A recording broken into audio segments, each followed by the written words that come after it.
जिसे तुम संकट कहते हो वो शायद तुम्हारी दृष्टि का भ्रम है, और जिसे तुम दुर्भाग्य कहते हो वो शायद भगवान का सबसे सुंदर उपहार है। राधे राधे। जय श्री कृष्णा। दोस्तों, आज की इस पावन वाणी को सुनने से पहले आइए हम सब मिलकर प्रेम पूर्वक भगवान श्री कृष्ण का स्मरण करें। हे मेरे राधे मोहन, जो भी भक्त इस अमृतमयी वाणी को सुन रहा है उनके जीवन से समस्त दुख, चिंता और कष्ट दूर हों। उनके हृदय में प्रेम, शांति और भक्ति का संचार हो और आपके दिव्य चरणों की कृपा उन पर सदैव बनी रहे। दोस्तों, अपने पवित्र भाव प्रकट करने के लिए नीचे कमेंट में जय श्री कृष्णा अवश्य लिखें। यदि आप हमारे YouTube चैनल गीता अमृतवाणी पर नए हैं तो कृपया चैनल को सब्सक्राइब करके इस भक्ति यात्रा का हिस्सा बने, ताकि श्री कृष्ण के अमृतमय ज्ञान से आपका जीवन आलोकित होता रहे। तो आइए बिना किसी विलंब के आज की दिव्य श्री कृष्ण वाणी आरंभ करते हैं। मेरे प्रियजनों, जब भी जीवन में कठिन समय आता है, हम में से अधिकांश की पहली प्रतिक्रिया होती है, वक्त बहुत खराब चल रहा है। शब्द साधारण है पर प्रभाव गहरा। यह एक वाक्य हमारे भीतर की पीड़ा को आवाज देता है, लेकिन साथ ही यह हमारे दृष्टिकोण की पोल भी खोलता है। आज मैं आपसे उसी वक्त की बात करने आया हूं, लेकिन उस दृष्टिकोण से जो हमें गीता देती है। वो दृष्टिकोण जो हमें श्री कृष्ण देते हैं। वो कहते हैं, वक्त नहीं खराब होता, हमारी सोच धुंधली हो जाती है। हम सब जीवन के किसी न किसी मोड़ पर खुद को अंधकार में पाते हैं। नौकरी चली जाती है, कोई अपना साथ छोड़ देता है, शरीर बीमार पड़ता है और मन अंदर से टूटने लगता है। ऐसे में हम किसे दोष देते हैं? किस्मत, समय, दुनिया और अंत में खुद को।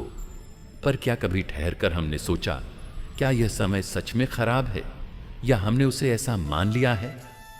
श्रीमद् भगवद गीता के युद्ध भूमि पर जब अर्जुन का मन विचलित हुआ था, जब वह अपने ही परिजनों को देखकर शस्त्र त्याग देना चाहता था, वो भी तो खराब वक्त ही था ना। पर उस कठिन समय में श्री कृष्ण ने क्या किया? उन्होंने युद्ध को रोका नहीं, उन्होंने परिस्थितियों को बदलने का वादा नहीं किया, बल्कि उन्होंने दृष्टिकोण बदल दिया। क्योंकि जब नजर बदलती है तभी नजारा बदलता है। समदु, खसुक, स्वस्थ, समलोष्टाश्म कांचन। गीता के इस श्लोक में श्री कृष्ण उस मनुष्य की बात करते हैं जो सुख और दुख में सम रहता है, जिसके लिए सोना और पत्थर समान है। ऐसा मनुष्य ही इस संसार के फेर से परे होता है। सोचिए, आज जब आपके जीवन में कठिनाई आती है तो क्या आप रोते हैं? क्या आप शिकायत करते हैं? क्या आप खुद को कोसते हैं? तो यह वक्त का दोष नहीं, यह आपकी दृष्टि का भ्रम है। जैसे धूप में किसी झील पर पानी की मृग तृष्णा दिखती है जो होती नहीं है, वैसा ही बुरा वक्त भी एक माया है। एक साधु था, बहुत ज्ञानी और शांति से रहने वाला। एक दिन उसका प्रिय शिष्य उसके पास आया और बोला, गुरुदेव, मेरा जीवन बर्बाद हो गया है। व्यापार में घाटा हुआ, पत्नी ने साथ छोड़ दिया और अब तो मित्र भी दूर हो गए हैं। लगता है कि ईश्वर मुझसे रूठ गए हैं। वक्त बहुत खराब चल रहा है।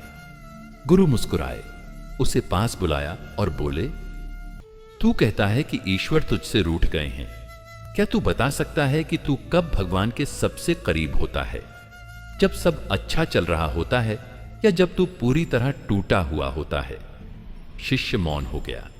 गुरु ने कहा, जब सब ठीक होता है तो तू गर्व में खो जाता है, लेकिन जब तू टूटता है तब तू ईश्वर को पुकारता है और यही वक्त तुझे उनसे मिलवाता है। अब बता, वक्त खराब है या अवसर? अगर आप श्री कृष्ण के जीवन को देखें तो एक के बाद एक कठिनाइयां आईं। बाल्यकाल में कंस का भय, युवावस्था में युद्ध, राजनीति, अपमान, छल। लेकिन क्या कभी श्री कृष्ण ने कहा वक्त खराब है? नहीं, उन्होंने हर स्थिति को लीला बना दिया। वे हमें यही सिखाते हैं, जीवन में जो घट रहा है वो बाहर का नाटक है, लेकिन जो भीतर घट रहा है वही तुम्हारा भविष्य तय करता है। आपने शायद देखा होगा, कुछ लोग बहुत मामूली कठिनाई में टूट जाते हैं, और कुछ लोग बहुत भीषण पीड़ा में भी मुस्कुराते हैं। फर्क कहां है? स्थिति में नहीं, दृष्टिकोण में। आज अगर आपकी नौकरी चली गई है तो दो राहें हैं, या तो रोते रहिए कि सब खत्म हो गया, या सोचिए क्या यह ईश्वर का संकेत है कि अब एक नया अध्याय शुरू होना चाहिए। श्री कृष्ण के भक्त होने का अर्थ केवल पूजा करना नहीं है, उनके जैसा सोचना, उनकी तरह संकट में मुस्कुराना और उनकी तरह हर परिस्थिति में लीलाधारी बन जाना ही सच्ची भक्ति है। श्री कृष्ण कहते हैं, युक्ताहार विहारस्य युक्त चेष्टस्य कर्मसु युक्त स्वप्नावबोधस्य योगो भवति दुःखा। जो संतुलन से आहार करता है, संतुलन से कर्म करता है, जो संतुलन से सोता और जागता है, वही योगी दुख को समाप्त करता है। यानी जीवन में संतुलन चाहिए, दृष्टिकोण संतुलित चाहिए, क्योंकि कभी वक्त सही नहीं होता, बल्कि सही दृष्टि वक्त को भी सही बना देती है। कभी आपने सूरज को बादलों से ढका हुआ देखा है? क्या सूरज की रोशनी कम हो जाती है? नहीं, वो केवल हमारी नजरों से छिप जाती है।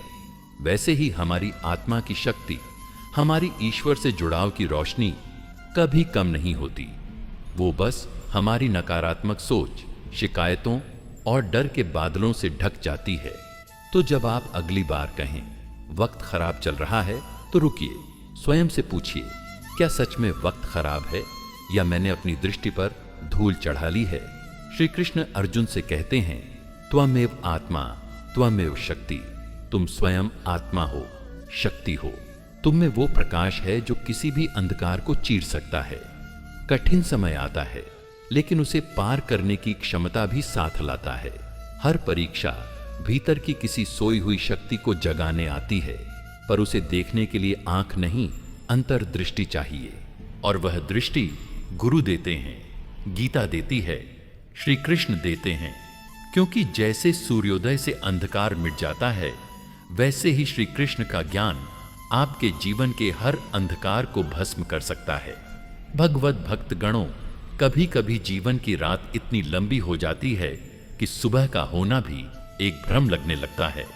हर तरफ अंधकार, असमर्थता और बेचैनी, जैसे कोई गहरे कुएं में गिर गया हो और ऊपर से रोशनी की एक भी किरण दिखाई नहीं देती।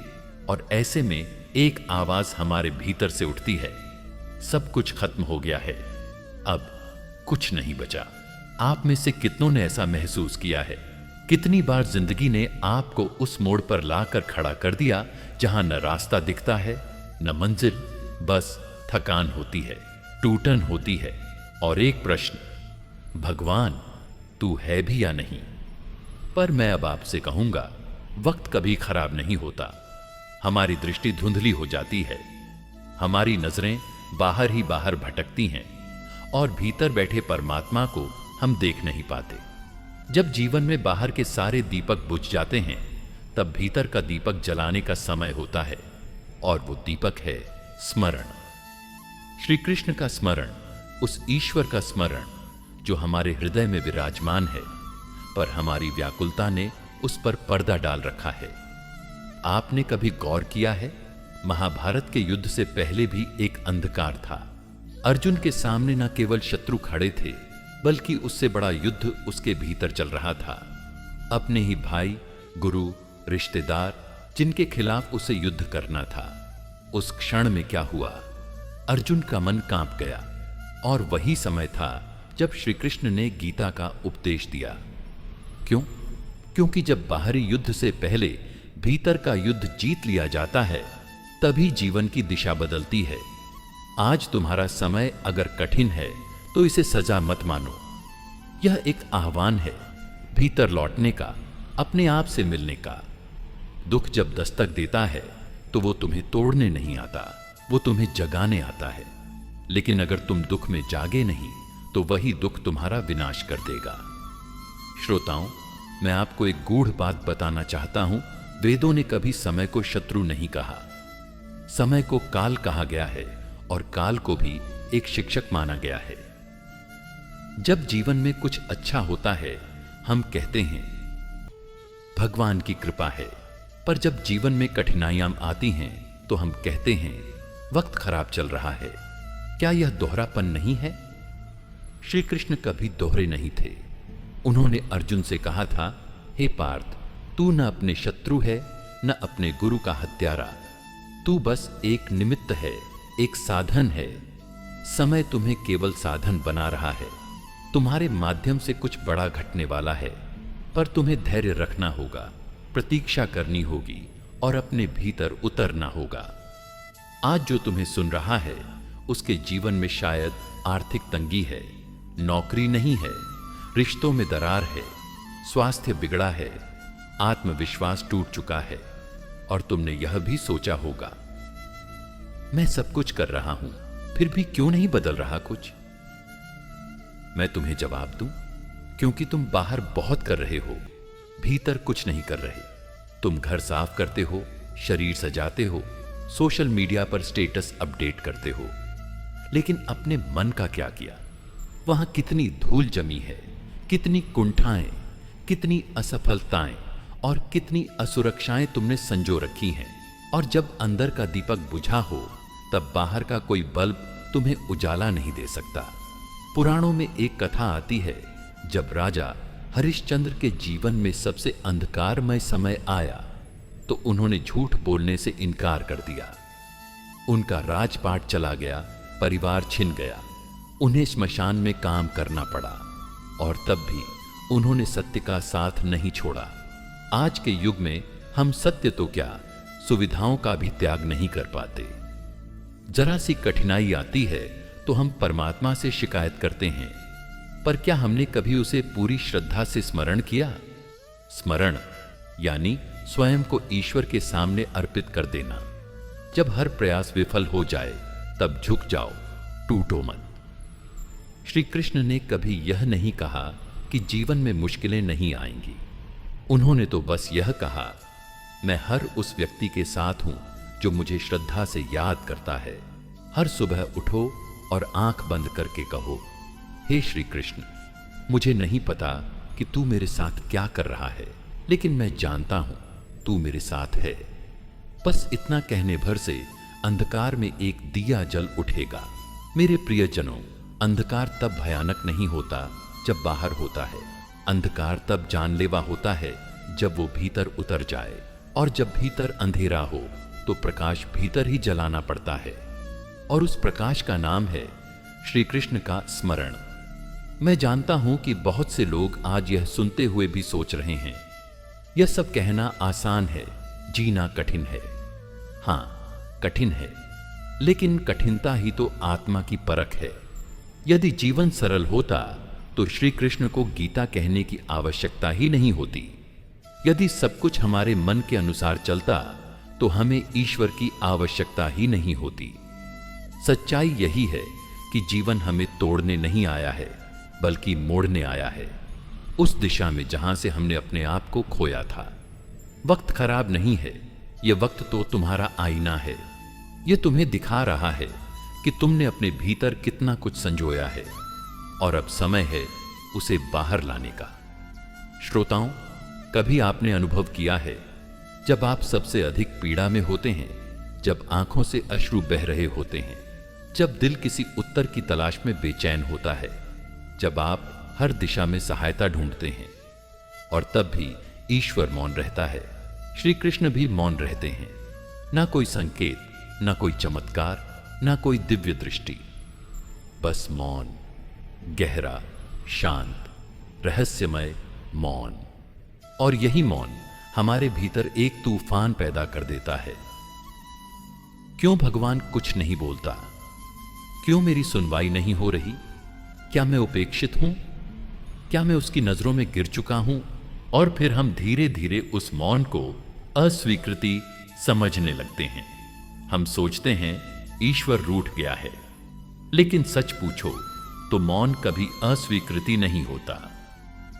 मौन एक उच्चतर संवाद होता है जो शोर में नहीं, शांति में सुना जाता है। जब अर्जुन कुरुक्षेत्र के मैदान में अपने सबसे मुश्किल निर्णय के सामने खड़ा था, अपने ही परिवार के विरुद्ध युद्ध, तो उसने कृष्ण से मार्गदर्शन मांगा। पर क्या श्री कृष्ण ने तुरंत उत्तर दिया? नहीं, उन्होंने पहले मौन रखा, और जब अर्जुन ने अपने भीतर की सच्ची शरणागति व्यक्त की, जब उसने स्वीकार किया, मैं शिष्य हूं, मुझे ज्ञान दो, तब श्री कृष्ण बोले, भगवान तभी बोलते हैं जब तुम सुनने लायक हो जाते हो, जब तुम्हारा अहंकार चुप हो जाता है, जब तुम्हारा मन प्रश्न नहीं करता, समर्पण करता है, तब मौन टूटता है और श्री कृष्ण के उत्तर जीवन बदल देते हैं। पर हमें तो उत्तर चाहिए फौरन। हमारी भाषा है, भगवान बता दे क्या करना है, और श्री कृष्ण की भाषा है, पहले समझ फिर मैं बोलूंगा। हम समय मांगते हैं, बस अभी बता दो, मुझे निर्णय लेना है। पर कृष्ण कहते हैं, जब तुम निर्णय नहीं दृष्टि मांगने आओगे तब मैं उत्तर दूंगा। प्रिय श्रोताओं, यह जो जीवन है ना, यह किसी परीक्षा पत्र की तरह नहीं है जहां उत्तर सीधे लिख दिए जाते हैं। यह एक उपनिषद की भांति है जहां हर उत्तर प्रश्न के मौन से जन्म लेता है। और अगर तुम ध्यान से देखो तो तुम्हारे जीवन में जो सबसे बड़ी सीखें आई हैं, वो तब आई जब तुम सबसे ज्यादा टूटे हुए थे, सबसे ज्यादा मौन में थे। क्यों? क्योंकि टूटना ही वो अवस्था है जब भीतर की आवाज सबसे ऊंची होती है, और जब बाहर का संसार थम जाता है, जब कोई दोस्त, गुरु या दुनिया जवाब नहीं देती, तब श्री कृष्ण का मौन बोल उठता है। वो मौन कहता है, तुम अकेले नहीं हो। वो मौन कहता है, तुम्हारा दुख व्यर्थ नहीं जाएगा। वो मौन कहता है, तुम्हारे भीतर अभी भी एक सामर्थ्य है, एक दीप्ति है, एक गहराई है जिसे तुमने अब तक नहीं पहचाना। प्रिय दर्शकों, जब श्री कृष्ण मौन हैं, तब वे परीक्षा नहीं ले रहे, वे तुम्हें गहराई में बुला रहे हैं।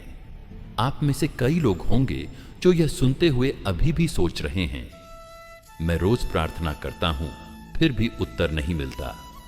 मैं श्री कृष्ण को पुकारता हूं, फिर भी जीवन की उलझनें बनी रहती हैं। क्या मैं इतना अपवित्र हूं कि भगवान मेरी सुनते नहीं?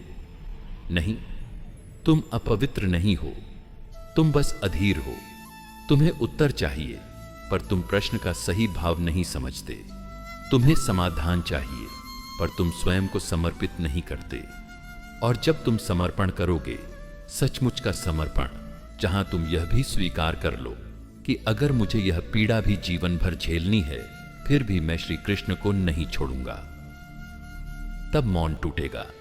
तब वह दिव्य उत्तर आएगा जो तुम्हारी आत्मा को शांत कर देगा। गीता का उपदेश सिर्फ ज्ञान नहीं था, वह श्री कृष्ण के मौन के बाद उपजा सत्य था। वो मौन जिसमें अर्जुन ने खुद को खोया और प्रभु को पाया।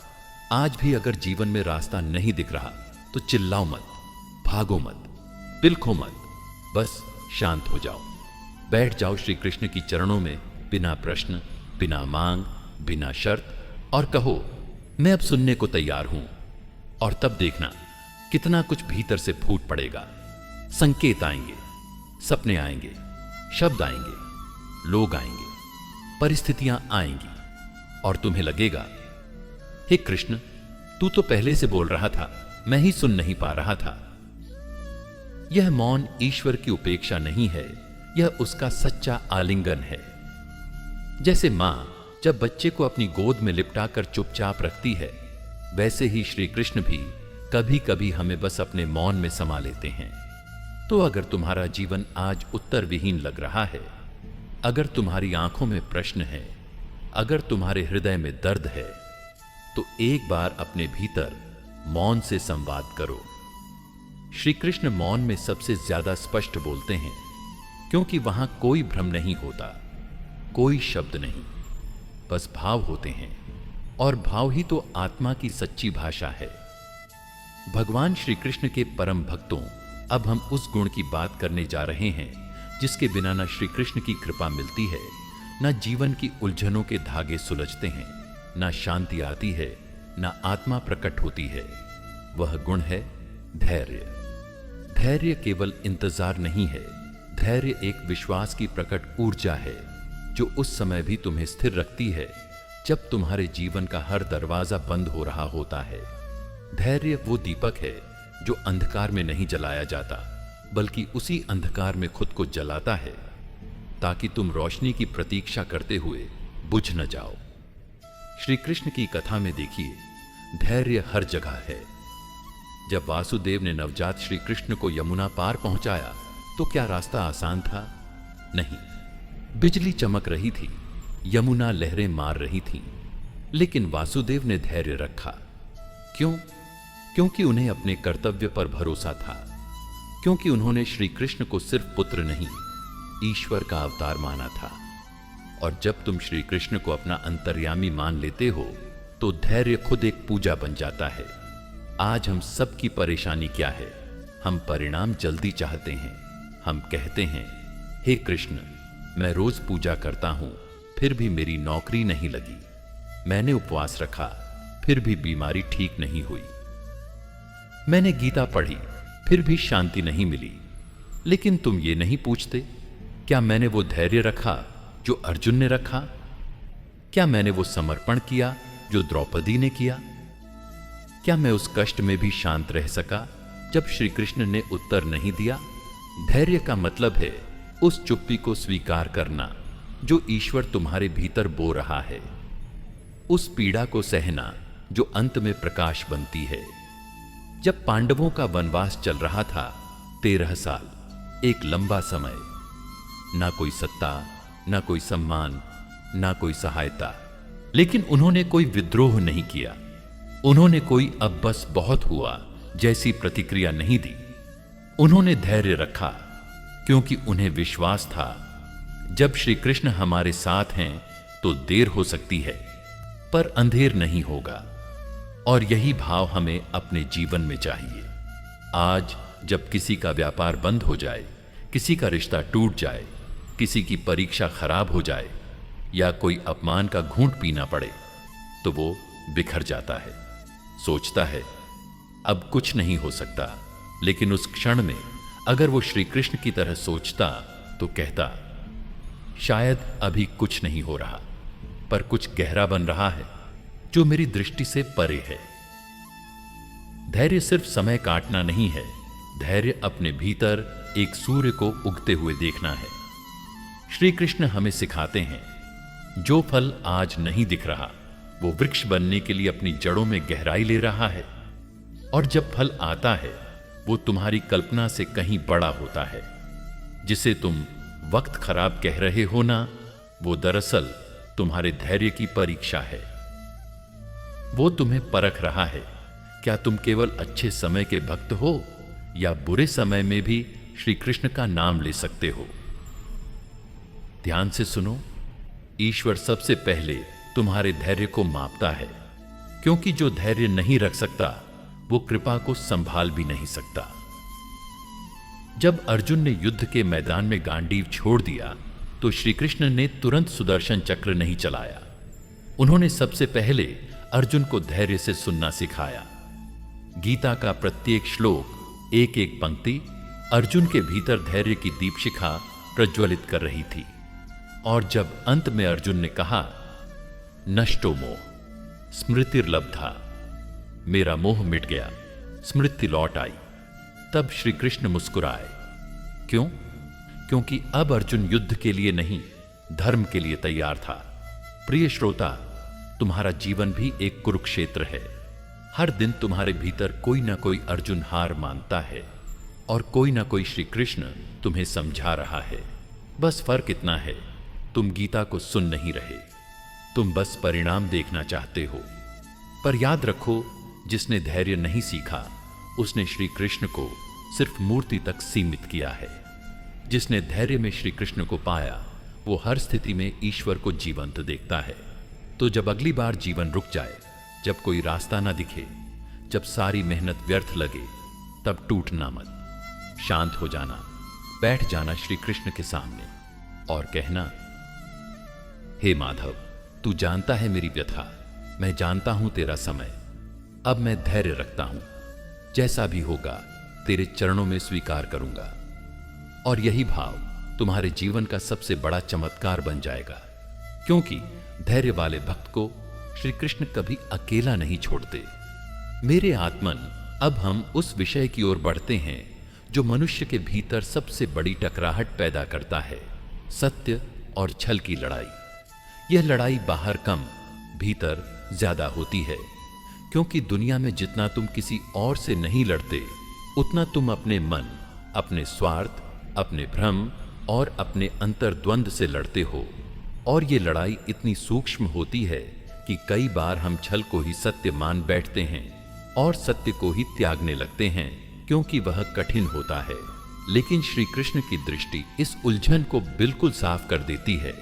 वे सिखाते हैं कि सत्य कभी तुम्हारे आराम का साथी नहीं होता, वह तुम्हारे आत्मा के जागरण का सहायक होता है। तुम गौर से देखो, तुम्हारा जीवन भी तो ऐसे ही दो ध्रुवों के बीच खिंचा हुआ है।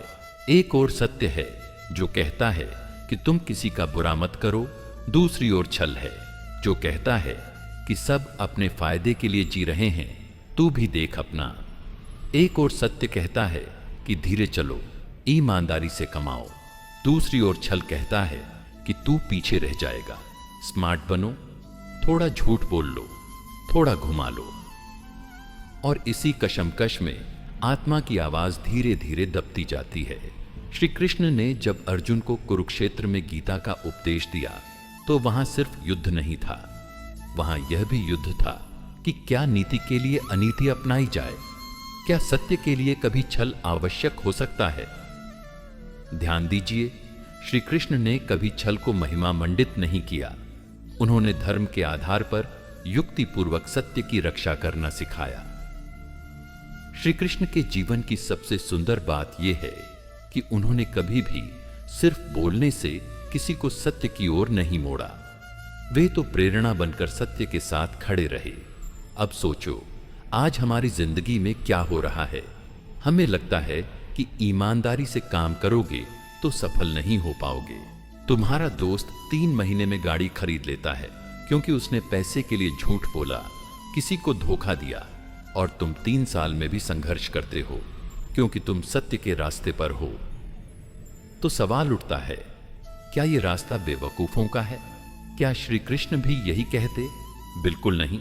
श्री कृष्ण ने कभी यह नहीं कहा कि तुरंत फल मिलेंगे।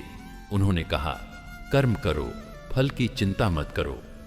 और यह कोई भावुकता की पंक्ति नहीं है, यह एक चेतावनी है कि जो फल के लिए छल करता है वह एक दिन अपनी आत्मा को खो देता है। और जिसने आत्मा खो दी उसने सब कुछ खो दिया। आज तुम झूठ बोलकर एक घर बना सकते हो, धोखे से पैसा कमा सकते हो, लेकिन जब रात को नींद ना आए तो समझो ईश्वर ने तुम्हें अपनी आत्मा से जोड़ने का मौका दिया है। श्री कृष्ण की दृष्टि यह कहती है, छल कभी समाधान नहीं होता, वो बस समस्या को थोड़ी देर के लिए छुपा देता है। तुम किसी को धोखा देते हो, पर भीतर तुम्हारा आत्मा भी कांपती है। तुम जानते हो कि तुमने अपने ही ईश्वर से मुंह फेर लिया है। अब देखिए, श्री कृष्ण ने कितनी सुंदर चालाकी से सत्य और नीति को एक साथ जोड़ा। उन्हें अगर छल की अनुमति होती तो वो अर्जुन को कहते, जाओ रात में जाकर दुर्योधन की हत्या कर दो। पर नहीं, उन्होंने युद्ध का रास्ता चुना, खुले मैदान में, अपने पक्ष को धर्म का पक्ष बनाकर। हां, उन्होंने शकुनी के खेल को उसकी ही चाल में हराया, दुर्योधन की माया को युक्ति से तोड़ा। पर उस युक्ति का आधार सत्य था, स्वार्थ नहीं। तुम्हारे जीवन में भी हर दिन एक युद्ध है। तुम्हारा बॉस तुमसे कहता है कि रिपोर्ट में झूठ लिख दो। तुम्हारा ग्राहक तुमसे बिना मेहनत के काम करवा लेना चाहता है। तुम्हारा मन कहता है कि थोड़ी बेईमानी से क्या फर्क पड़ता है, पर वो छोटा सा फर्क ही तो तुम्हारा भविष्य तय करता है। एक बार का किस्सा सुनो। एक युवक श्री कृष्ण के मंदिर में बैठकर कह रहा था, हे प्रभु, मुझे सफलता नहीं मिल रही, मैं इतना मेहनत करता हूं फिर भी हारता हूं। जो लोग चालाकी करते हैं वो जीत जाते हैं। तभी मंदिर का पुजारी आकर बोला, बेटा, क्या तू जानता है उस आदमी की जीत तुझे केवल बाहर से दिख रही है, तू उसके भीतर की खालीपन देख नहीं सकता। वो जीत रहा है पर चैन से नहीं जी रहा। श्री कृष्ण की कृपा उस पर नहीं होती जो सिर्फ पैसे का सौदा करता है, वो उस पर होती है जो आत्मा से सौदा ना करे, भले ही दुनिया उसे बेवकूफ कहे। यह कहानी तुम्हारे लिए भी है। सत्य का रास्ता लंबा है, थकाने वाला है, पर अंत में वो तुम्हें तुमसे मिलवाता है। और छल का रास्ता शॉर्टकट है, जिसमें तुम दूसरों को जीतते हो पर खुद को खो देते हो। श्री कृष्ण हमें सिखाते हैं, जीवन की असली लड़ाई बाहर के युद्ध से नहीं, भीतर के द्वंद्व से जीतनी होती है। अगर तुम रोज सुबह अपने आप से झूठ बोलते हो कि मैं ठीक हूं, जबकि तुम नहीं हो, तो वो भी एक छल है। अगर तुम जानते हो कि तुम किसी के साथ अन्याय कर रहे हो और फिर भी उसे सिस्टम का हिस्सा कहकर सही ठहराते हो, तो वो भी एक छल है। और अगर तुम ये मान बैठे हो कि सत्य बोलने से लोग तुम्हें नापसंद करेंगे, तो तुम्हें समझना होगा, तुम जीवन जी नहीं रहे, तुम बस दूसरों की आंखों में अच्छा दिखने की कोशिश कर रहे हो। प्रिय आत्मन, श्री कृष्ण की दृष्टि वो है जो तुम्हें तुम्हारे सारे भीतर के भ्रम से मुक्त कर दे। वो कहते हैं, जो सत्य से डिग गया वो मुझसे दूर हो गया, और जो हर परिस्थिति में सत्य पर अडिग रहा, मैं उसे अपने हृदय में स्थान देता हूं। तो अब तुम निर्णय लो कि तुम जीवन में कितनी बार सत्य से समझौता करते हो। क्या तुम ये कहते हो, चलो थोड़ा झूठ बोल लिया तो क्या, या तुम अब कहने को तैयार हो, मैं अकेला सही पर मैं सत्य के साथ रहूंगा। क्योंकि याद रखो, श्री कृष्ण केवल उन अर्जुन के रथ के सारथी बनते हैं जो जीवन की लड़ाई धर्म के पक्ष में लड़ते हैं, ना कि केवल जीतने के लिए। मेरे प्रियजनों, हम सोचते हैं कि संयम केवल ब्रह्मचर्य या व्रत तक सीमित होता है, लेकिन संयम तो जीवन की हर सांस में, हर सोच में, हर भावना में मौजूद होता है। संयम का मतलब है जब चाहो तब ले लेना, ये अधिकार नहीं, बल्कि जब चाहो तब रोक पाना। यह आत्मा की श्रेष्ठता है। आज हम जिस दुनिया में जी रहे हैं, वहां हर चीज तुरंत चाहिए। तुरंत खाना, तुरंत मनोरंजन, तुरंत पैसा, तुरंत सुख। हमारे पास सब कुछ है, पर संयम नहीं है, और यही कारण है कि हमारे पास शांति भी नहीं है। श्री कृष्ण ने गीता में कहा, काम एष, क्रोध एष, रजो गुण समुद्भव। अर्थात यह जो भीतर की अग्नि है, जो बार बार हमें कुछ और पाने के लिए बेचैन करती है, वह कामना है, वासना है, और जब वह पूरी नहीं होती तो क्रोध बन जाती है। और यह सब उस रजोगुण से उपजता है जो हमें दुनिया की चकाचौंध में फंसाए रखता है। अब जरा ठहरो और सोचो, तुम्हारा दिन कैसे बीतता है। तुम सुबह उठते हो, मोबाइल देखते हो, वहां कोई वीडियो तुम्हारी कामेच्छा को छेड़ देता है। तभी कोई और पोस्ट तुम्हें बताती है कि तुम्हारे पास उतना पैसा नहीं है जितना दूसरों के पास है। तभी कोई विज्ञापन तुम्हें एक नई चीज खरीदने के लिए उकसाता है, और तुम पूरा दिन अपने भीतर की इच्छाओं को शांत करने की दौड़ में लगे रहते हो। श्री कृष्ण ने कहा, इच्छा तो एक अग्नि है, और यह अग्नि कभी बुझती नहीं। इसे जितना ईंधन दो, यह उतना ही जलती है। और यह बात केवल शारीरिक इच्छाओं तक सीमित नहीं है, बल्कि यह हर उस चीज से जुड़ी है जो हमें बार बार बाहर की तरफ खींचती है। अब सोचिए, जिस जीवन में हमारी दृष्टि सिर्फ पाने में लगी हो, उसमें देखने की क्षमता कैसे बचेगी। अगर हमारी आंखें लगातार किसी चीज के पीछे भाग रही हैं, तो हम जो हमारे पास है उसे देख ही नहीं सकते, और यही असली अंधकार है। श्री कृष्ण ने अर्जुन को जब गीता का ज्ञान दिया, तब केवल युद्ध की रणनीति नहीं सिखाई, बल्कि अर्जुन को उसके भीतर की इच्छाओं से मुक्त किया। अर्जुन कहता है, हे माधव, मेरा मन युद्ध नहीं करना चाहता। मेरे रिश्तेदार सामने हैं, मैं उनसे युद्ध कैसे करूं? श्री कृष्ण कहते हैं, यह मोह है अर्जुन, यह तेरा निजी भाव है। तेरी आत्मा का कर्तव्य इससे परे है। जब तक तू अपनी इच्छा और भावनाओं के अधीन रहेगा, तू धर्म नहीं निभा सकेगा। और यह बात केवल युद्ध के लिए नहीं है, यह तुम्हारे रोज के जीवन पर भी लागू होती है। तुम चाहते हो एक अच्छा रिश्ता, एक बेहतर जीवन, एक सफल करियर, लेकिन तुम संयम नहीं रख पाते। तुम छोटी छोटी इच्छाओं में उलझे रहते हो। एक युवक मुझसे कहता है, गुरुदेव, मैं जीवन में बड़ा बनना चाहता हूं, लेकिन मेरा मन एकाग्र नहीं होता। मैंने पूछा, तू सुबह उठते ही क्या करता है? वो बोला, फोन देखता हूं। मैंने कहा, तो तू जागता ही नहीं है। तेरी आंखें खुलती हैं, पर तेरा विवेक तो नींद में ही रह जाता है। संयम का मतलब है हर उस चीज को ना कह पाना जो तुम्हारी आत्मा को खा रही है। और आज की दुनिया में सबसे बड़ी साधना है संयमित रहना, जब सब कुछ उपलब्ध है। यहां एक गहरी बात ध्यान देना। श्री कृष्ण जब रास करते हैं, जब गोपियों के संग होते हैं, तो यह केवल एक प्रेम प्रसंग नहीं, यह पूर्ण आत्म संयम और प्रेम का रूपांतरण है। उनके भीतर कोई लोभ नहीं है, कोई वासना नहीं है, बल्कि केवल समर्पण है। श्री कृष्ण संयम को केवल नकारना नहीं मानते, बल्कि वे कहते हैं जो संयमित है वही मुक्त है, जो इंद्रियों का स्वामी है वही आत्मा का रक्षक है। अब देखो, आजकल लोगों को लगता है कि संयम रखने से मजा चला जाता है। उन्हें लगता है कि जीवन तो एक ही बार मिला है, जो मन करे कर लो। लेकिन यहीं पर वे जीवन को सबसे ज्यादा खो देते हैं, क्योंकि वे हर चीज को पाने में इतने व्यस्त हो जाते हैं कि उनके भीतर कोई स्थायित्व नहीं बचता। एक दीपक को जलाने के लिए तेल की जरूरत होती है, बाती की भी। लेकिन अगर तुम उस दीपक को तेज हवा में रख दो तो क्या होगा? वो बुझ जाएगा। और वही तेज हवा आज हमारी इच्छाएं हैं। वो इतनी तेज हैं कि आत्मा की लौ थरथरा रही है।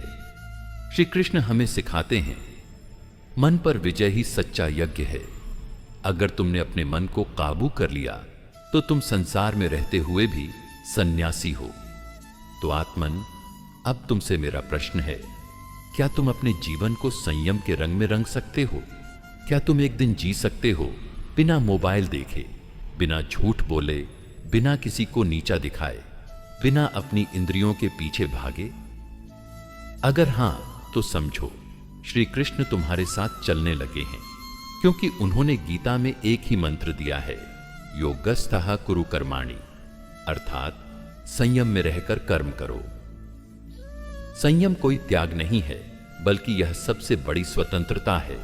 यह वो शक्ति है जो तुम्हें मुक्त करती है, बाहर की आवाजों से, भीतर की बेचैनियों से, दुनिया के मोह से। और अंत में एक दिन तुम अपने आप से कह सकोगे, मैंने बहुत कुछ नहीं किया, पर जो किया वो आत्मा से किया, संयम से किया, प्रेम से किया। कर्मण्येवाधिकारस्ते मा फलेषु कदाचन मा कर्मफल हेतुर्भुर्मा ते संगोस्त्व कर्मणि। मेरे प्रियजनों, यह श्लोक केवल शब्दों का एक क्रम नहीं है, यह जीवन का वह शाश्वत रहस्य है जिसे जानकर मनुष्य संसार के बंधनों से मुक्त हो सकता है। यह वही ज्ञान है जिसे स्वयं श्री कृष्ण ने अर्जुन को युद्ध भूमि पर दिया था, और यह वही सत्य है जिसे अगर आज हम अपनाएं तो कोई भी खराब वक्त हमें तोड़ नहीं सकता। आज हम में से बहुत से लोग इसी भ्रम में जी रहे हैं। हमने मेहनत की, फिर भी परिणाम अच्छा नहीं आया। हम ईमानदार रहे, लेकिन हमें धोखा मिला। हमने प्यार किया, पर हमें ठुकरा दिया गया। हम अपने कर्म को फल से तौलते हैं, और जब फल मनचाहा नहीं मिलता तो हम कर्म से ही विश्वास उठाने लगते हैं। हम उदास हो जाते हैं, हताश हो जाते हैं और कहने लगते हैं वक्त खराब चल रहा है। लेकिन मित्रों, सोचिए, क्या यह वक्त का दोष है या हमारी अपनी अपेक्षाओं का जाल? क्या आपने कभी किसान को देखा है? वह बीज बोता है, मिट्टी को खोदता है, जल देता है और फिर प्रतीक्षा करता है। वह यह नहीं कहता कि मैंने बीज बोया है तो कल ही फल आ जाना चाहिए। वह जानता है कर्म उसका है, लेकिन फल प्रकृति के समय पर ही मिलेगा। यही ज्ञान श्री कृष्ण हमें देते हैं। वो कहते हैं, तुम्हारा अधिकार केवल कर्म पर है, फल पर नहीं। अब इसे गहराई से समझिए। इसका अर्थ यह नहीं है कि फल की कोई अहमियत नहीं है। इसका अर्थ है फल तुम्हारी मानसिक शांति को नियंत्रित न करे।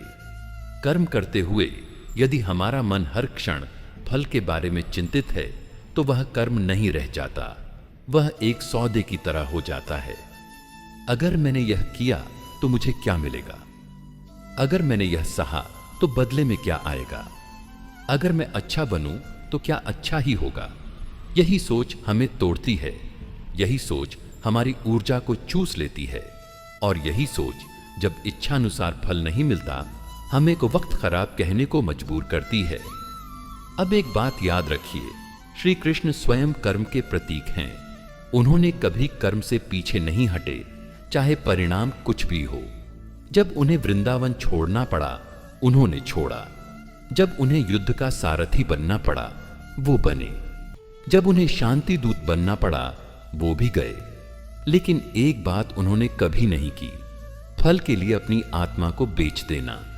वो कहते हैं, जो व्यक्ति कर्म करता है पर फल की अपेक्षा से मुक्त रहता है वही सच्चा योगी है। अब इस पर सोचिए, अगर आप एक कलाकार हैं और हर बार आप यह सोचकर चित्र बना रहे हैं कि कितने लोग उसे पसंद करेंगे, तो क्या वह चित्र वास्तव में आत्मा से निकलेगा? या अगर आप किसी की मदद कर रहे हैं लेकिन भीतर यह भाव है कि वो मुझे क्या देगा, तो क्या वह सहायता सच्ची होगी? भगवत भक्तगण, श्री कृष्ण हमें एक नई सोच देते हैं। कर्म को पूजा की तरह करो।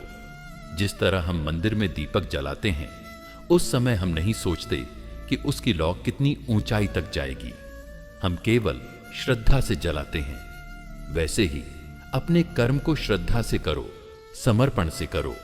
फल अपने आप आएगा, और न आए तो भी आप हारोगे नहीं, क्योंकि आपने अपना सर्वश्रेष्ठ दे दिया।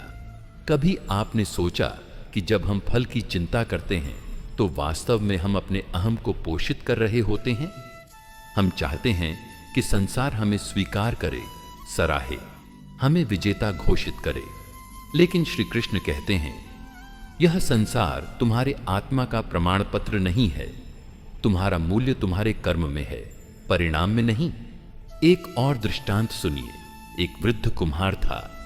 वह दिन भर मिट्टी के बर्तन बनाता था। कभी उसके बर्तन बिकते, कभी नहीं। लोग पूछते, तुम्हारा व्यापार तो नहीं चलता, फिर भी तुम रोज क्यों बनाते हो? वह मुस्कुराकर कहता, मैं बर्तन नहीं बना रहा, मैं शांति बना रहा हूं। जब मैं चाक पर मिट्टी घुमाता हूं तो मेरा मन भगवान से जुड़ जाता है। परिणाम मेरा नहीं, उनका है। अब आप बताइए, उस वृद्ध का वक्त खराब था? नहीं, उसकी सोच दिव्य थी। अब हम सबको यही वृद्ध कुम्हार बनना है, कर्म करते हुए भीतर से शांत, समर्पित और स्थिर। क्योंकि जो व्यक्ति केवल फल पर आधारित होता है वो हर हार में टूटता है, और जो व्यक्ति कर्म के प्रति समर्पित होता है वो हर हार में सीखता है, बढ़ता है और अंततः अजेय हो जाता है। श्री कृष्ण हमें एक और अद्भुत सूत्र देते हैं, योगः कर्मसु कौशलम। कर्म में कुशलता ही योग है। यानी जब आप कर्म को इतनी निपुणता, इतनी निष्ठा और इतनी सजगता से करते हैं कि वो स्वयं एक योग बन जाए, तब आप भगवान के और निकट हो जाते हैं। तब वक्त चाहे जैसा हो वो खराब नहीं लगता, वो तपस्या लगता है। आज जब आप कहें वक्त खराब चल रहा है तो स्वयं से पूछिए, क्या मैं फल के मोह में उलझ गया हूं? क्या मैं इस जीवन को केवल परिणामों की परीक्षा बना रहा हूं? क्या मैं कर्म को केवल एक साधन मान रहा हूं, किसी लक्ष्य तक पहुंचने का, या मैं उसे स्वयं साधना बना रहा हूं? मेरे प्रियजनों, यह भक्ति यात्रा आपको केवल समझाने के लिए नहीं है, यह आपको जगा रहा है। आपको अपने कर्म के प्रति फिर से श्रद्धावान बनाने के लिए है। आपको यह स्मरण कराने के लिए है कि जीवन की हर सुबह एक और अवसर है फल की चिंता छोड़ कर्म की आग में तपने का। और जब आप तपते हैं तो आप निखरते हैं। जब आप निखरते हैं तो संसार आपको पहचानता है, लेकिन उससे पहले आप खुद को पहचानते हैं। भगवत भक्तगण, कभी कभी जीवन ऐसे मोड़ पर आ खड़ा होता है जहां सब कुछ अस्पष्ट लगता है, जैसे किसी अंधेरे कमरे में अकेले खड़ा हो, जहां न कोई दिशा दिखाई देती है न कोई आशा। ऐसे ही क्षणों में मन कहता है, वक्त बहुत खराब चल रहा है। लेकिन क्या आपने कभी रुककर यह सोचा है कि यह वक्त सच में खराब है, या हम स्वयं अज्ञान की रात में भटक रहे हैं? यह अध्याय इसी अंधकार की बात करता है, उस अज्ञान की रात की, जो हमारी चेतना पर इतनी गहराई से छा जाती है कि हम अपने भीतर जल रही दिव्यता की लौ को भी भूल जाते हैं। और फिर कैसे श्री कृष्ण का ज्ञान उस भीतर के दीपक को फिर से प्रज्वलित कर देता है और आत्मा की जागृति होती है। जब अर्जुन ने युद्ध भूमि में अपने धनुष को गिरा दिया था, वह केवल बाहरी युद्ध से विचलित नहीं था, वह अपने भीतर के अंधकार से जूझ रहा था। और यह अंधकार कौन सा था? यह था मोह का, माया का, रिश्तों की सीमित समझ का, अपने कर्तव्यों को लेकर भ्रम का, और सबसे बड़ा, मैं कौन हूं, इस प्रश्न का न जानना। श्री कृष्ण ने सबसे पहले यही किया। उन्होंने अर्जुन की दृष्टि को बाहर से भीतर की ओर मोड़ा। उन्होंने कहा, हे पार्थ, यह शरीर नश्वर है, यह रिश्ते, यह शरीर, यह दुख सुख, all of it is transient. लेकिन तू जो इसे अनुभव कर रहा है, वह आत्मा है, जो न जल सकती है, न कट सकती है, न मुरझा सकती है। तू वो है जो कभी मरता नहीं। मित्रों, इस श्लोक की गहराई को समझो। नासतो विद्यते भाव, जो असत्य है उसका कोई अस्तित्व नहीं। ना भावो विद्यते सतः, और जो सत्य है उसका कभी अभाव नहीं होता।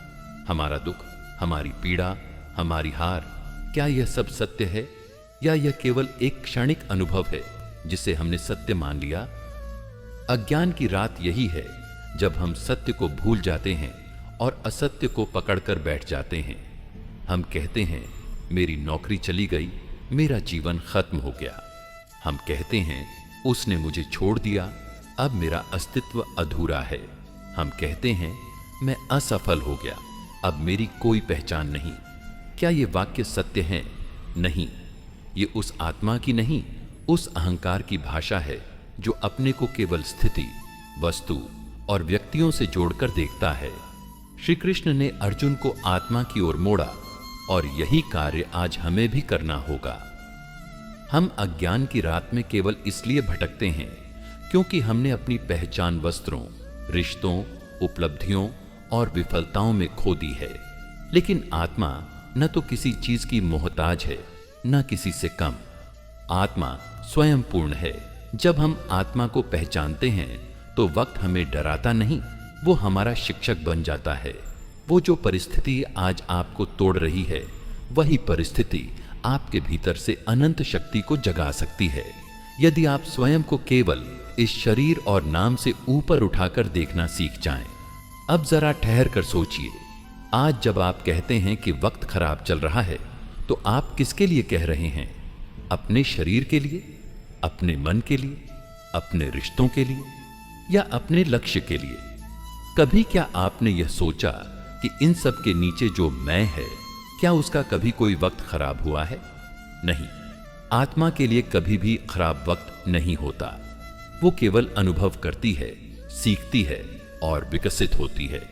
लेकिन जब हम अपने आप को केवल मन के स्तर पर जीने लगते हैं, जहां इच्छाएं हैं, अपेक्षाएं हैं, तुलना है, क्रोध है, लोभ है, तब हम अज्ञान की रात में खो जाते हैं। श्री कृष्ण कहते हैं, ज्ञानेन्तु तद ज्ञानम येषाम नाशितमात्मना तेषामादित्यवत् ज्ञानम प्रकाशयति तत्परम। जब आत्मा का अज्ञान नष्ट हो जाता है, तब भीतर का ज्ञान सूर्य की तरह चमकने लगता है। सोचिए, अगर आपके जीवन में अंधेरा है, तो क्या आप अंधेरे को हटाने के लिए लाठी से मारते हो? नहीं, आप बस एक दीपक जलाते हो। बस एक प्रकाश की किरण पूरे अंधकार को मिटा देती है। ठीक उसी तरह इस आत्मा के भीतर जो ज्ञान है, वह दीपक है। जब आप श्री कृष्ण के ज्ञान को भीतर उतारते हैं, तो अज्ञान का अंधकार स्वयं हट जाता है। और जब वह हटता है, तब आप समय की चाल से डरते नहीं, बल्कि उसे समझते हो। मित्रों, यह अज्ञान केवल पुस्तकों की कमी से नहीं आता। यह अज्ञान तब आता है जब हम केवल बाह्य जीवन जीते हैं और भीतर उतरने से डरते हैं। जब हम हर सवाल का उत्तर गूगल से पूछते हैं, लेकिन अपने भीतर की आवाज को अनसुना करते हैं। जब हम दूसरों के सत्य को सुनते हैं, लेकिन अपनी आत्मा के सत्य को दबा देते हैं। आज अगर तुम्हें लगता है कि तुम खो गए हो, कि तुम्हारा कोई मार्ग नहीं बचा, कि हर द्वार बंद हो गया है, तो जान लो यह अज्ञान की रात है। लेकिन हर रात के बाद भोर आती है, और यह भोर तब आती है जब तुम भीतर की लौ जलाते हो, जब तुम श्री कृष्ण के ज्ञान को केवल सुनते नहीं बल्कि उसे जीने लगते हो। श्रोताओं, हम कहते हैं वक्त खराब चल रहा है, लेकिन क्या यह वक्त वास्तव में खराब है, या हमारी इच्छाओं ने हमारी चेतना को इस कदर बांध लिया है कि हम हर उस चीज से पीड़ित हो रहे हैं जो हमारे नियंत्रण में नहीं? आइए आज उस सच्चाई का सामना करें जिससे हम अक्सर नजरें चुरा लेते हैं। हमारी इच्छाएं ही हमारे दुखों की जड़ हैं। बचपन से हमें सिखाया जाता है अच्छे मार्क्स लाओ ताकि एक अच्छी नौकरी मिले, नौकरी मिले तो शादी करो, फिर घर खरीदो, कार खरीदो, बच्चों को अच्छी स्कूल में भेजो। लेकिन कोई यह नहीं बताता कि यह दौड़ कब रुकेगी। कोई यह नहीं बताता कि जिस मनुष्य ने यह सब पा लिया वह भी क्यों दुखी है। श्री कृष्ण ने अर्जुन को स्पष्ट कहा, हे पार्थ, काम, क्रोध और लोभ ये तीनों नरक के द्वार हैं, और यदि तुम अपने जीवन को नरक से निकालकर आत्मा के शांत आकाश में ले जाना चाहते हो तो सबसे पहले इन द्वारों को बंद करना होगा। अब आप कह सकते हैं, लेकिन इच्छाएं तो स्वाभाविक हैं, इन्हीं से जीवन चलता है। हां, यह बात सतही रूप से सच लगती है, लेकिन देखना यह है कि इच्छाओं का स्वभाव क्या है। इच्छा का स्वभाव कभी तृप्त नहीं होता। आज तुम्हारी इच्छा है कि तुम्हारा मोबाइल नया हो, कल उसकी बैटरी कम चलेगी तो फिर नया मॉडल चाहिए। आज तुम्हें प्रशंसा चाहिए, कल तुम चाहते हो कि हर कोई तुम्हारा सम्मान करे, फिर तुम चाहते हो तुम्हारा पार्टनर तुम्हें बिना कहे समझे, फिर तुम चाहते हो समाज तुम्हारी महानता माने, और यह अंतहीन सिलसिला चलता रहता है। इच्छा जब एक रूप में पूरी होती है तो वह दूसरे रूप में उठ खड़ी होती है, और फिर तीसरे, फिर चौथे। इस अंतहीन दौड़ में हम थकते जाते हैं और तब कहते हैं वक्त खराब चल रहा है। पर सच तो यह है कि वक्त नहीं, चित्त बंधन में है। चित्त पर इतनी परतें चढ़ चुकी हैं, कामना की, तुलना की, असंतोष की, कि आत्मा का प्रकाश हम तक पहुंच ही नहीं पाता। अब प्रश्न यह उठता है, क्या इच्छा छोड़ देना ही मुक्ति है? क्या यह संभव है? नहीं, श्री कृष्ण ने ऐसा नहीं कहा। उन्होंने कहा, इच्छाओं को त्याग नहीं, रूपांतरित करना सीखो। श्री कृष्ण ने कर्म को महत्व दिया, लेकिन फल की इच्छा को त्यागने का संदेश दिया। उन्होंने कहा, कर्मण्येवाधिकारस्ते मा फलेषु कदाचन, यानी तुम्हारा अधिकार केवल कर्म पर है, फल पर नहीं। यही सूत्र इच्छाओं की बेड़ियों से मुक्ति का मार्ग है।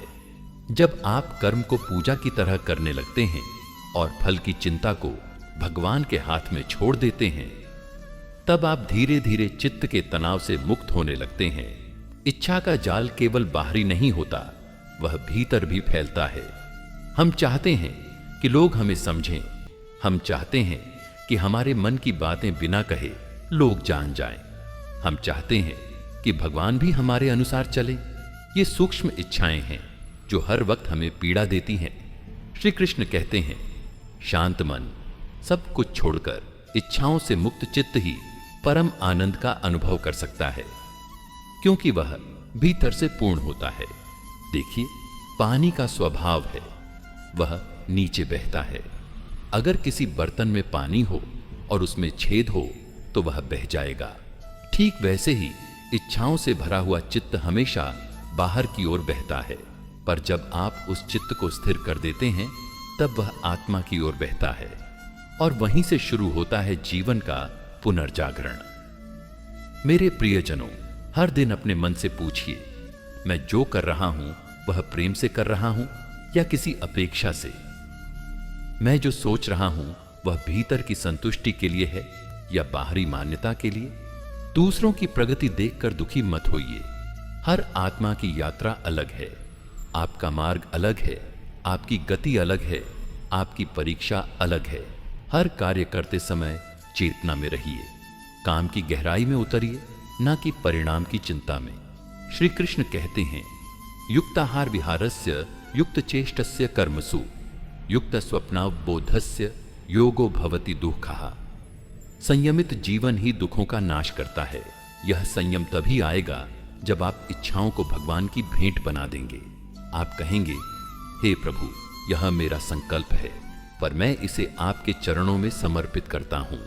फल जैसा भी हो वह आपकी इच्छा है, मैं बस साधक हूं, आप ही साध्य हों। और अंत में एक अंतिम बात, इच्छाओं की बेड़ियां इतनी महीन होती हैं कि कभी कभी हमें लगने लगता है कि हमने उन्हें छोड़ दिया है, जबकि वे केवल रूप बदलकर फिर से पकड़ लेती हैं। आज आप धन की इच्छा छोड़ देंगे, कल प्रतिष्ठा की इच्छा उठेगी, फिर प्रशंसा, फिर आत्मगौरव, फिर पुण्य, और ये सब एक नए जाल बनाते हैं। इसलिए श्री कृष्ण कहते हैं, मां निष्कस्मितः भव। किसी भी चीज से आसक्त मत बनो। जब आप भीतर से पूर्ण हो जाते हैं, जब चित्त में कोई बेचैनी नहीं रहती, तब वक्त चाहे कैसा भी हो, आप स्थिर रहते हो, शांत रहते हो, आनंदित रहते हो। प्रिय श्रोताओं, जब जीवन में विपत्तियां आती हैं, बिजली का बिल भरने को पैसे नहीं, परिवार में तनाव, स्वास्थ्य साथ नहीं दे रहा, और लोग आपको वैसे नहीं समझ रहे जैसे आप चाहते हैं, तब हम कहते हैं वक्त बहुत खराब चल रहा है। और इस वक्त सबसे पहली चीज जो भीतर टूटती है वह है शांति। मन बेचैन हो जाता है, रातों की नींद उड़ जाती है, और हृदय में एक अजीब सी खलबली रहती है। हम हर तरफ समाधान ढूंढते हैं, लेकिन समाधान मिलते नहीं। ऐसे में एक सवाल बार बार मन में आता है, क्या शांति केवल एक सपना है? क्या यह केवल संतों के लिए है? लेकिन श्री कृष्ण कहते हैं, शांति कोई लक्ष्य नहीं, यह एक स्थिति है, एक ऐसी स्थिति जो स्वीकृति से उत्पन्न होती है। श्रोताओं, आपके जीवन की सबसे बड़ी तकलीफ क्या है? कुछ लोग कहेंगे हमारे हालात, कुछ कहेंगे जो होना चाहिए था वो नहीं हुआ, कोई कहेगा जिससे उम्मीद थी उसने धोखा दे दिया, और कुछ कहेंगे हमें न्याय नहीं मिला।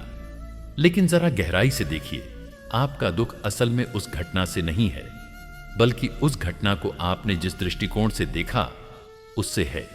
आपने उसे अस्वीकार किया, आपने उसे गलत कहा, आपने उसे जीवन की गलती मान लिया। बस वहीं से असंतोष पैदा हुआ, और असंतोष ने शांति को लील लिया। श्री कृष्ण ने कभी कहा कि जीवन में दुख नहीं आएंगे? नहीं। उन्होंने कहा, दुख तो आएंगे, लेकिन तुम उनसे घबराओ मत। उन्होंने गीता में कहा, मात्रा स्पर्शास्तु कौन्तेय शीतोष्ण सुख दुःखदा आगमापायनो नित्यास्तान स्थितिक्षस्व। भारत, भावार्थ सुख दुख, गर्मी सर्दी, ये सब क्षणिक हैं, आने जाने वाले हैं। हे अर्जुन, उन्हें सहन करो, और उन्हें सहन करने का पहला कदम है स्वीकृति। मेरे प्रियजनों, स्वीकृति का अर्थ यह नहीं कि आप दुख में आनंद ढूंढें, ना ही यह कि आप प्रयास छोड़ दें। स्वीकृति का अर्थ है जो है उसे उसी रूप में देखने का साहस, बिना गुस्से, बिना शिकायत, बिना भागने की कोशिश के। मान लीजिए कि आपके जीवन में कोई कठिन परिस्थिति है, बेरोजगारी, बीमारी, संबंधों में टूटन। अब आपके पास दो रास्ते हैं, या तो आप उस परिस्थिति से लड़ें, मन में क्रोध, हताशा और निराशा पालें, या आप कहें यह मेरे जीवन का हिस्सा है और मैं इसे स्वीकार कर इसके साथ आगे बढ़ूंगा। पहला रास्ता बहुत आम है और अधिकतर लोग वही अपनाते हैं, लेकिन दूसरा रास्ता आत्मा की ओर ले जाता है। यही वह मार्ग है जो श्री कृष्ण ने अर्जुन को दिखाया। आपको याद है, अर्जुन युद्ध के मैदान में खड़ा होकर कहता है, मैं यह युद्ध नहीं करूंगा, ये मेरे ही लोग हैं, इन्हें मारना अधर्म है। वो परिस्थिति को अस्वीकार करता है, भागना चाहता है। तब श्री कृष्ण कहते हैं, यह तेरा धर्म है, तेरी नियति है, और तुझे इससे भागना नहीं बल्कि इसे जानकर स्वीकार करना है। स्वीकृति का मतलब यह नहीं कि आप पीड़ित बन जाएं, बल्कि यह कि आप जाग जाएं। आप परिस्थिति को देख सकें बिना भावनात्मक धुंध के। आप उसकी जो है वैसी ही तस्वीर देख सकें। भगवत भक्तगण, कई बार हम जिन बातों को लेकर रोते हैं वे उतनी बड़ी होती ही नहीं, हमने बस उन्हें अपने भय और कल्पनाओं से बड़ा बना लिया होता है। पहला कदम है ठहर कर देखना, क्या जो हुआ है वह वाकई जीवन का अंत है या यह किसी नई शुरुआत का बीज है। जब भी कोई कठिन परिस्थिति आए तुरंत प्रतिक्रिया मत दीजिए। 3 गहरी सांस लीजिए, क्योंकि गीता कहती है जिसका मन स्थिर है वही निर्णय कर सकता है। कई बार परिस्थिति वैसी नहीं बदलती जैसी आप चाहते हैं, तब वहां सबसे शक्तिशाली मंत्र है मैं स्वीकार करता हूं। जब आप यह कहते हैं तो आप शांति की ओर बढ़ते हैं। क्या स्वीकृति का अर्थ हार मान लेना है? नहीं, स्वीकृति हार नहीं बल्कि सबसे शक्तिशाली मानसिक स्थिति है। क्यों? क्योंकि स्वीकृति के बाद ही सही निर्णय लिया जा सकता है। जब आप किसी परिस्थिति को अस्वीकार करते हैं तब आप प्रतिक्रियाशील हो जाते हैं, लेकिन जब आप स्वीकार करते हैं तब आप उत्तरदायी, रिस्पॉन्सिबल हो जाते हैं। श्री कृष्ण ने अर्जुन से कहा, अर्जुन तुझे यह युद्ध करना ही होगा, लेकिन मन को शांत कर, चित्त को स्थिर कर और परिणाम की चिंता छोड़कर। एक बार एक व्यक्ति जिसका जीवन बुरी तरह टूटा हुआ था, व्यवसाय चला गया, पत्नी छोड़ गई, मित्र मुंह मोड़ गए, एक संत के पास गया। वह रोता रहा, कहता रहा मैं टूट गया हूं, जीवन व्यर्थ है। संत ने मुस्कुराते हुए कहा, क्या तुम अपने टूटने को पूर्णता से स्वीकार सकते हो?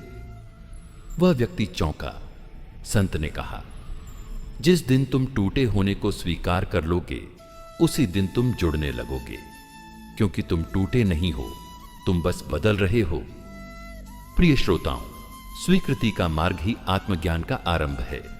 जब आप कह पाते हैं मैं जहां हूं ठीक वहीं हूं, जीवन जैसा है ठीक वैसा है, मैं जो अनुभव कर रहा हूं वह भी सही है, और अब इस स्थिति में मैं जो कर सकता हूं वह करूंगा, बिना शिकायत, बिना प्रतिरोध के, तब आप समत्व की अवस्था में आ जाते हैं। तब आप कर्मयोगी बनते हैं। और अब मेरे प्रिय श्रोताओं, इस भक्ति यात्रा का समापन करते हुए मैं आपसे यही कहना चाहूंगा कि मोह से मुक्ति ही आत्मा की सच्ची उड़ान है।